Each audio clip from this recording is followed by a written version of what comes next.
Lose yourself in a good book. The BGE Book Club. Jason McAteer is fondly remembered by Irish fans for his contribution to the Republic of Ireland team, especially that cracking goal against Holland that kept our World Cup 2000 qualification hopes on track. I sat down with Jason to chat about being asked on stage with Bono in Slane and those infamous white suits in the 1996 FA Cup final. Have a look.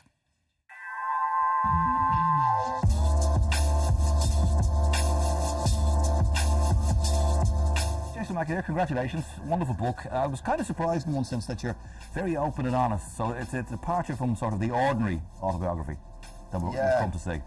Obviously, a lot of the lads and my friends have brought books out, and I'm a big reader of sports autobiographies and stuff. And some of them are very samey, aren't they? You know, played Man United and it was great, and Beckham did this, and then we played, and it was.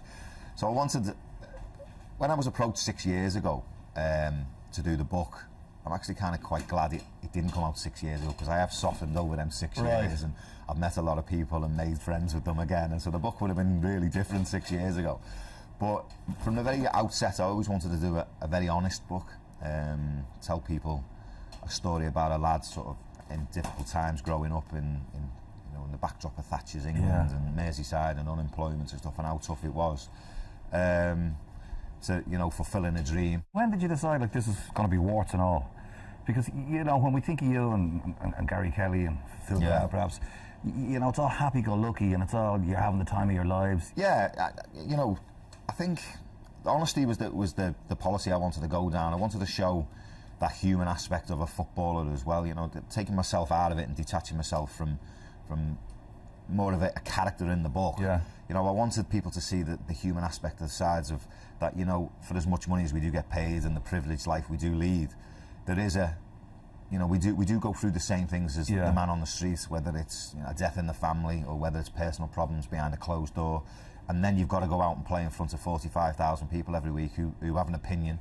Everyone likes to say how you've played, or criticism comes your way, and what I was trying to get across is you haven't got a clue what I've just been through maybe a week before with a death being in the family. So I wanted to get that across, and like I said, you've got to be really honest about it. But I think also, I think we all play a certain kind of character when we're a footballer. I played Trigger, the happy-go-lucky chap as it was, the one who was the brunt of the jokes, and a fella who was always open and up for a laugh and being able to take a joke as well as giving it.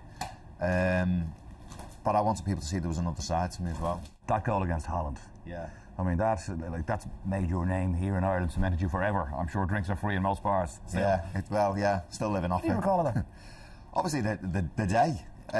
Well, that's it. It's another story, isn't it? People just think, we played Holland that day, scored the winner, and it was happy times after that. But there was a lot more to it. Obviously, John Aldridge came to the game. He rang me up for tickets in the morning, typical John, as if I had about 20 spares, And I managed to get him a couple of tickets, and I'll always remember saying to John, win, lose or draw, we're out for a bevy later. And he said, without a shadow of a doubt, stay in touch, and not knowing what was then going to happen through the day. So obviously we come off the pitch, and my personal life wasn't great, as you would read in the book. So there was quite a lot of emotion around the dressing room at the time, and tears and stuff. And Mick Byrne came over to me, the Irish physio, gives me a big hug, and I could, like he did after every game, to be honest, but this one particular game, he just whispers into me, and Mick was known for telling a few porcupines, a few lies, and he just whispers into me and he said, as you do, Bono's been on the phone. They've got a concert up in Slane tonight, and he wants you to go on stage with the boys. And I was like, Mick, behave yourself. Listen, get on the phone to Bono and tell him I'm out with Aldo tonight and having a pint, and if he fancies it, he can join us. Just thinking it was a throwaway line from Mick Byrne, not knowing it actually was the truth, and Bono had been on the phone and wanted me to go on stage. So there's not many things I'd change in my career, but I think if I could go back, I think I'd go on stage and 80,000 people at Slane. Yeah, it would have been a nice thing. Signing for Liverpool, of course, was another huge part of your life. Yeah, it was. I was 20 years old when I signed for Bolton Wanderers, and the dream of playing for Liverpool, growing up as a kid on Merseyside, was never further away from my mind. But I signed for Bolton, and obviously then I got my foot on the ladder, still never dreaming of playing for Liverpool, never feeling I was ever going to be good enough. So when the phone call came, and actually went up to Anfield and had a meeting with Roy Evans and stuff, it's something you can't really put into words, to be honest. It's, you know, it's a dream come true, and you know, just being given that opportunity for Roy Evans to go and play at Anfield and put that red jersey on for 4.5 years was a very, very special time in my life. It's bittersweet, really, because it was so good doing it and fulfilling the dream, but the bitterness comes not winning anything with Liverpool. Yeah. You know, it's controversial cup final and the suits were supposed to be the controversy more so than the football. Yeah, I mean, you know, the suits, the infamous white suit it's final. nonsense, really, now. Well, if a suit doesn't win a football match, yeah, does exactly. it? But you know, we went there, and it was something that, you know, we never envisaged, you know, really taking on this criticism.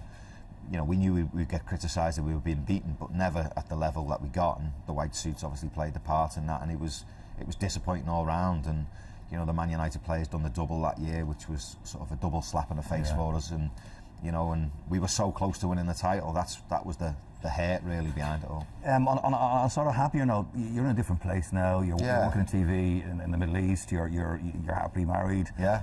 Life's good. You play a lot of golf. Yeah, life's good. Life's very good. And a Christmas bestseller on the way as well. Hopefully, yeah. Congratulations on that. And lovely meeting you today. Thanks very much.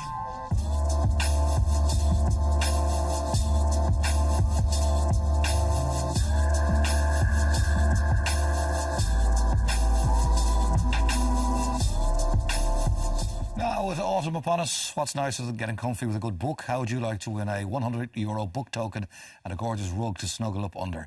Head over to our Facebook page for details on how to enter. Lose yourself in a good book. The BGE Energy Book Club.